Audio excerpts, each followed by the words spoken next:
जय हिंद दोस्तों, सैनिक समाचार में आपका हार्दिक स्वागत है। सबसे पहले बात करूंगा दोस्तों हेडलाइंस की। पेंशन क्रेडिट और लाइफ सर्टिफिकेट पर क्या है नए नियम, आरटीआई से खुलासा। और बात करूंगा बढ़ती महंगाई और टैक्स वसूली से डबल मार और त्राह त्राह कर रहा है मिडिल क्लास फैमिली। हाँ जी दोस्तों, बात करूंगा 100% पेंशन बढ़ोतरी का फायदा मिला। आखिर आपको एक बार इनको देखना होगा कौन है। और बात करूंगा 3% नोशनल इंक्रीमेंट लागू, सरकारी आदेश जारी। और दोस्तों 1:4 जवान शहीद, अब असली लड़ाई शुरू।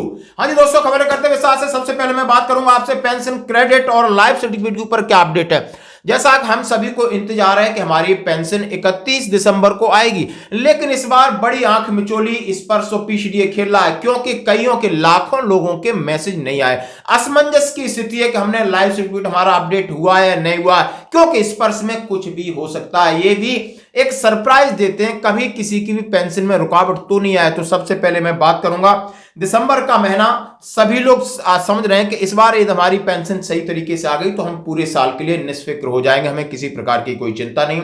और जब इससे आरटीआई से खुलासा किया गया आखिर लाइफ सर्टिफिकेट के लिए क्या पक्के नियम क्या है, तो उन्होंने कहा है कि जो डीओपीपीडब्ल्यू का जो आदेश है उसमें नवंबर और अक्टूबर में सीनियर सिटीजन, नवंबर में अब सभी ने लाइफ सर्टिफिकेट बैंकों को जमा कराने होते हैं। और डिफेंस फोर्सेस जो इस पर में माइग्रेशन हो गया है, तो किसी सेना के अधिकारी ने आरटीआई डाल करके पता किया कि आखिर हमें कब लाइफ सर्टिफिकेट सबमिट करना है, तो सीधी सीधी जवाब था 1 साल होने के बाद। आप कभी भी 1 साल मतलब आपका जिस दिन आपने 31 अक्टूबर 2024 को डाला है, तो आपका 31 अक्टूबर या 30 अक्टूबर 2025 में ड्यू है, यानी ड्यू से आप 10 दिन पहले अपने लाइफ सर्टिफिकेट कर सकते हो। तो ये मत सोचिए कि मुझे नवंबर का इंतजार करना है या दिसंबर का करना है, अक्टूबर का करना है। जब आपका ड्यू है, और ड्यू आप देख सकते हो आपकी पे स्लिप पे आता है, और आपके डाटा जो आपने स्पर्श को लॉगिन करके देख सकते हो। और रही बात अभी पेंशन क्रेडिट होगी या नहीं होगी, मैसेज और आएगा कि नहीं आएगा, 22 तारीख से मैसेज शुरू हुआ था, यानी लाखों लोग इसमें फंस चुके हैं। जैसे पीसीडीए कह रहा है कि यहां पर एक बार जिसको ऐसा लग रहा है कि लाइफ सर्टिफिकेट में प्रॉब्लम है वो चेक कर लो, हमसे बात कर लें।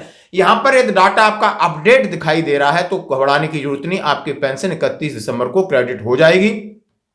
बहुत सारे लोग बार बार बात कर रहे हैं, सर हमने लाइफ सर्टिफिकेट बहुत अच्छे से दिया था, हमारा पेंशन मैसेज नहीं आया। तो उनके लिए सीधी बात है, आपका ही नहीं लाखों लोगों का नहीं आया, हमारा भी नहीं आया। हम भी रोज इंतजार करते हैं, मेल चेक करते हैं, कहीं नहीं है।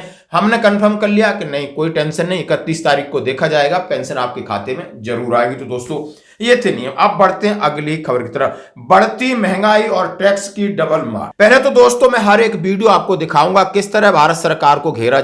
एक आम आदमी पर परिवार की कई जिम्मेदारियां होती हैं, जैसे खाना, दवा, बच्चों की पढ़ाई, घर का किराया और ना जाने क्या क्या। लेकिन मोदी सरकार में दाल, सब्जी, तेल, चावल, आटा सब महंगा है। बच्चों की पढ़ाई जेब पर भारी पड़ रही है। डॉक्टर और दवा का खर्च बजट से बाहर हो गया है। इन सब के बीच घर का किराया लगातार बढ़ता जा रहा है। इन खर्चों के बाद उसके पास बचत के नाम पर कुछ नहीं बचता। सच है कि मोदी सरकार में लोग बेबस और लाचार हैं और उनका भविष्य अंधकार में है।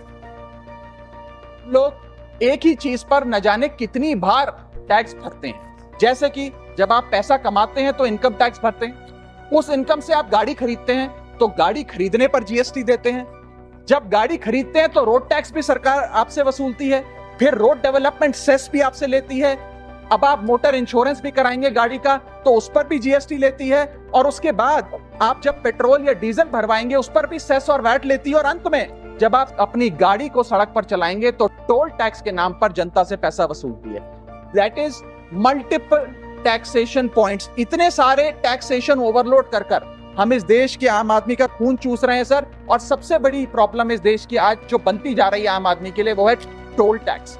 सांसद और मंत्री को टोल टैक्स नहीं देना पड़ता, हमें छूट है टोल टैक्स से, लेकिन इस देश के आम आदमी को हर जगह टोल टैक्स देना पड़ता जा रहा है। ये सरकार जब चुनी जाती है और ये सरकार टैक्स हमसे वसूलती है, तो टैक्स के बारे में आप समझना होगा कि आखिर टैक्स वसूलती क्यों है सरकार। और उसके बाद महंगाई का आप वीडियो देखिए, कहा गया है कि खाने पीने वाली चीजें हों, राशन पानी हो, दूसरी और व्यवस्था हो, पढ़ाई हो, दवाई हो, सारी चीजों पर लगातार टैक्स बढ़ता जा रहा है और त्राह त्राह कर रहा है मिडिल क्लास। सबसे ज्यादा बड़े क्लासों को आप समझते हो तो अपार पैसा है, नेताओं को हर जगह छूट है, कोई टेंशन नहीं है। और जो मिडिल क्लास है वो अपने घर का बैलेंस बनाना चाहते हैं, यानी वो चाहते हैं कि मैं बच्चों को एक अच्छी एजुकेशन दूं, अच्छे घर, एक अपनी लाइफ स्टाइल चेंज करना चाहते हैं। लेकिन आप समझ सकते हो कितना बड़ा मुश्किल काम है, इसलिए सरकार के ऊपर प्रहार किया जा रहा है। तो न तो आप बेरोजगारी मिटा सके और भ्रष्टाचारी बढ़ती जा रही है। आप देख रहे हो यहाँ करोड़पति सोल्जर आपको नजर आ रहे हैं और तमाम तरीके की बेरोजगारी भ्रष्टाचारी पे काबू तो पाया नहीं, लेकिन आपने महंगाई बढ़ाई क्योंकि आपको वसूलना था टैक्स, और टैक्स से आपने अपनी सुख सुविधाओं का ध्यान देना था। और टैक्स आप समझ सकते हो दो प्रकार का टैक्स होता है, एक डायरेक्ट टैक्स और इनडायरेक्ट टैक्स। डायरेक्ट टैक्स जैसे हम सैलरी लेते हैं उसमें से हम फॉर्म 16 के जरिए सैलरी से एक टैक्स दे देते हैं। उसके बाद जो हम अपनी सैलरी खर्च करते हैं, जैसे हम गाड़ी खर्च करते हैं तो गाड़ी के ऊपर किस प्रकार का टैक्स, आरटीओ टैक्स लगता है, फिर उसके बाद डीजल पेट्रोल पे टैक्स लगता है, फिर जाके टोल टैक्स पे भी हमें टैक्स देना पड़ता है। एक जगह हम 4 बार टैक्स देते हैं। मतलब सरकार हर तरीके से आपसे जो डीए बढ़ा रही है या जो चीज है वो आपसे किस तरह वसूल करने की पहले सोचती है। आपको 10 पैसे देगी तो वो सोचती है हम 12 पैसे कैसे वसूल करें। 10 पैसे देने का प्रचार करेगी, 12 पैसे वसूली का प्रचार नहीं करेगी, जैसे कि राघव चड्ढा जी ने इसको किस तरह एक्सप्लेन किया है। अब मैं बात करता हूं कि सभी सरकारें खुद को कल्याणकारी सरकारें कहती हैं, मतलब उस देश या प्रदेश की जनता का कल्याण करना सरकार की जिम्मेदारी होती है। जनता भी हर सुविधा जैसे सड़क है, पानी है, बिजली है, अस्पताल है, स्कूल है, परिवहन है, मनोरंजन है। अब सड़क बनाती है तो सड़क के लिए कितने प्रकार का पैसा लेती है आप समझ सकते हो ना। गाड़ी खरीद से सड़क का पैसा स्टार्ट हो जाता है, डीजल का, ट्रांसपोर्टेशन का, टोल टैक्स और आपको देना पड़ता है, सड़क का पैसा, पानी का पैसा आप हमेशा बिल भरते हो तो फिर सरकार दे रही है, बिजली आप खुद बिल भर रहे हो, प्राइवेट कंपनियों को दे दिया है, अस्पताल आप कितना सरकारी अस्पताल आपको फैसिलिटी दे रहे हैं आप समझ सकते हो, स्कूल आप कितने गवर्नमेंट स्कूलों में कौन से बच्चे पढ़ने जाते ध्यान रखना, परिवहन सेवा, मनोरंजन, रोजगार सहित अन्य सभी के लिए सरकार की ओर से उम्मीद भरी निगाहों से देखती है। अब सरकार तो चलाना, शासन सरकार चलाने वाली संस्था होती है, वह कोई उद्योगपति तो है नहीं। उद्योग धंधों से ढेर सारा जो पैसा आता है उसमें जनता की जरूरतों के लिए होता है। यही कारण है कि इस राशि को सरकार टैक्स में कहती है। टैक्स दो तरह का होता है, डायरेक्ट टैक्स या प्रत्यक्ष कर, जैसे इनकम टैक्स आप भरते हो और उस टैक्स के दायरे में आने वाले सीधे टैक्स के रूप में एक बहुत बड़ा अमाउंट आपका कटता है। वहीं दूसरा टैक्स है इनडायरेक्ट टैक्स यानी अप्रत्यक्ष कर। यह कर इतना गजब का होता है कि इसे सरकार गरीब से गरीब व्यक्ति से वसूल लेती है। यह बात अलग है कि अधिकांश लोग जानते ही नहीं कि इस रूप से वे कितना टैक्स दे चुके हैं, यानी हमें पता ही नहीं है क्यों हर चीज में टैक्स है, जबकि हर व्यक्ति रोजाना काफी मात्रा में टैक्स देता है। अप्रत्यक्ष कर दरअसल हर वस्तु पर लगता है। हम बाजार से जो भी वस्तु खरीदते हैं उसकी वास्तविक कीमत उतनी नहीं होती है। उस वस्तु की वास्तविक कीमत भले कम हो लेकिन टैक्स के कारण वह महंगी हो जाती है। अधिकांश वस्तुएं तो ऐसी होती हैं उन पर 50% से ज्यादा टैक्स होता है। यानी आप देख सकते हो कि आप कितना टैक्स दे रहे हो, सरकार आपको क्या दे रही है, और इसी के ऊपर सरकार के ऊपर बार बार प्रहार किया जा रहा है, सरकार से जवाब मांगा जा रहा है, रुपया आपका गिरता जा रहा है कि आपकी जो तीसरी अर्थव्यवस्था है वो किस प्रकार होगी। 2027 का बड़ा वादा कर रहे हैं दोस्तों। अब बढ़ते हैं अगली खबर की तरफ। जैसा मैं सबसे पहले मैं बात करना चाहता हूं 100% पेंशन बढ़ोतरी। 100% ऐसा कोई जवान या जेसीओ या अफसर होगा जिसकी 100% पेंशन बढ़ी हो। हाँ जी दोस्तों, आज आप इनके दर्शन करिए। ये हमारे लीजेंड हैं और ये हैं आप समझ सकते हो सूबेदार निक्कू राम साहब हैं, 614 येमी बटालियन के हिमाचल प्रदेश के। इनका जन्म 15 दिसंबर 1943 में फौज में भर्ती हुए थे। 15 दिसंबर 1943 में सेना में भर्ती हुए थे, सूबेदार बन के रिटायर्ड हुए। उनका जन्म है 29/11/2024, यानी उनका बर्थडे एक मन चुका। और उनकी 100% पेंशन बढ़ेगी, 100%, यानी जो बेसिक पेंशन जो ले रहे हैं आप समझ रहे हो, बेसिक पेंशन जितनी उनकी 33,000 32,000 तो सीधी 66,000 पेंशन होगी बेसिक। उसके ऊपर लगेगा डीए, यानी आप 1 लाख से ऊपर इनकी पेंशन हो गई। अभी आप मैं बात करता हूं जिस दिन इनका 100वां जन्मदिन था तो सेना के बड़े अधिकारी आए और गांव में बड़े उत्सव के साथ मनाया गया। जरा आप इनको भी ओके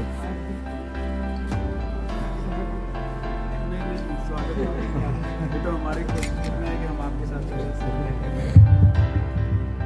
हमारी खुशकिस्मती है हम आपके साथ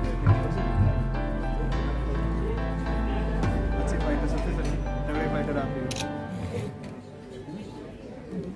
हमारी खुशकिस्मती है कि हम आपके साथ बैठे हैं।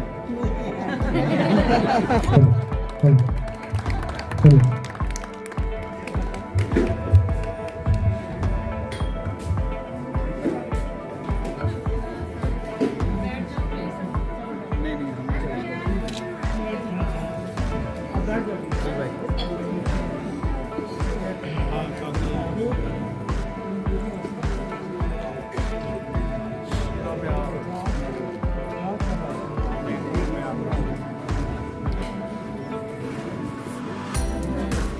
बहुत अच्छा लगा, कल इनके परिवार से मेरी बात हुई तो मुझे बहुत अच्छा लगा कि देखो हमारे बीच में से कोई ऐसा बंदा है जो 100%, 100%, जैसा कि हम सभी जानते हैं पेंशन बढ़ोतरी का अभी जो नियम है वो 80 से 85 साल के बीच में 20% बढ़ती है, 85-90 के बीच में 30% बढ़ती है, 90 से 95 के बीच में 40% बढ़ोतरी होती है और 95 से 100 के बीच में 50% होती है और फिर सीधा 100 के जैसे एक कदम आपने रखा तो 100% पेंशन आपकी बढ़ती है।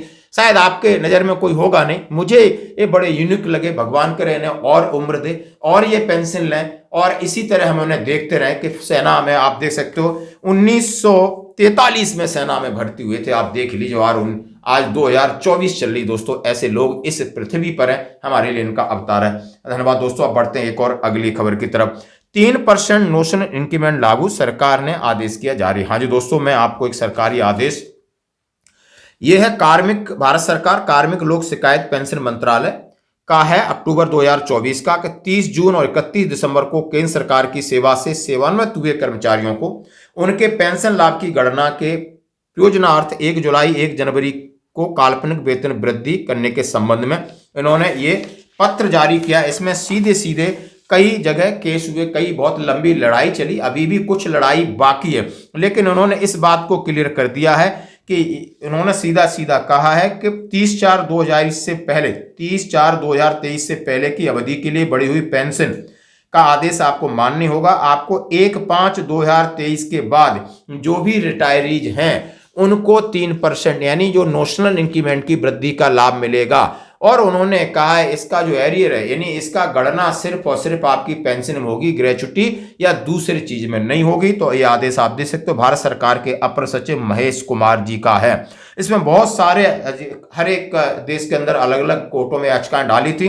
अभी भी इनका एक मामला सुप्रीम कोर्ट में है कि पुराने जो लोग हैं उनको इस तरह मंजूरी मिली थी, वो रहेंगे या मिलेगी या उनका क्या होगा, वो मामला अटका है, लेकिन ये मामला बिल्कुल फाइनल हो चुका है दोस्तों। अब बढ़ते हैं एक और अगली खबर की तरफ।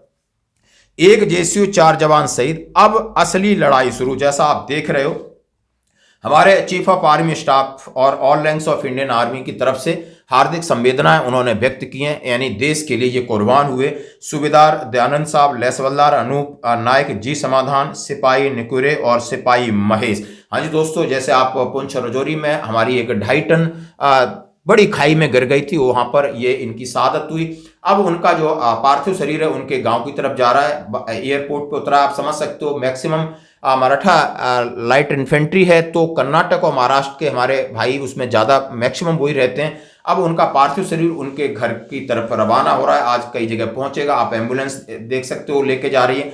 लेकिन दोस्तों अब असली लड़ाई शुरू होगी। मैं इस बार इस पहलू पर जरूर मेरा मन रहता है, क्योंकि जितना आप समाज में देख रहे हो कि जैसे कि एक परसों था कि जिसका पति सेना के अंदर लेह लद्दाख में पोस्टिंग है, उसकी पत्नी को पड़ोसी परेशान कर रहा था और पति जब छुट्टी आया तो डीएम एसपी को मिला, फिर भी उसकी समस्या का समाधान नहीं हुआ। उसने सीधे जाके हाई कोर्ट में जाकर के खड़ी हो गई उसकी लेडी और जज साहब के सामने। जज साहब ने बोला तुम्हें शर्म आनी चाहिए, यानी राज्य सरकार को चेतावनी दी कि ऐसा कोई तंत्र बनाओ कि इनकी सुनवाई तो करें। क्या आपके डीएम और एसपी के पास इतना समय नहीं है कि जो लोग देश के लिए कुर्बान होते हैं, देश के लिए जान देते हैं, यदि आपकी डिजास्टर कुछ प्रॉब्लम होती है, प्राकृतिक आपदा होती है, तो सेना की तरफ देखते हो। आज उन्हीं सैनिकों की पत्नियों को परेशान कर रहे हैं। अब इनके साथ होगा, यानी किसी की मांग का सिंदूर उजड़ा होगा, आप समझ सकते हो। किसी की यानी मां की गोद सुनी हुई होगी, बाप के कंधों के सहारे गए होंगे, कितना मातम पसरेगा। फॉर्मेलिटी होगी, लोग आएंगे, सब कुछ होगा, लेकिन जब चले जाएंगे फिर उसके बाद इनका शोषण होगा, इनके गांव वाले करेंगे, रिश्तेदार करेंगे, सब पैसों के पीछे पड़ेंगे, इन्हें कहीं ना कहीं गुमराह करेंगे, मिसलीडिंग करेंगे। दोस्तों कितनी बड़ी समस्या आएंगे, फिर इनका शोषण होगा।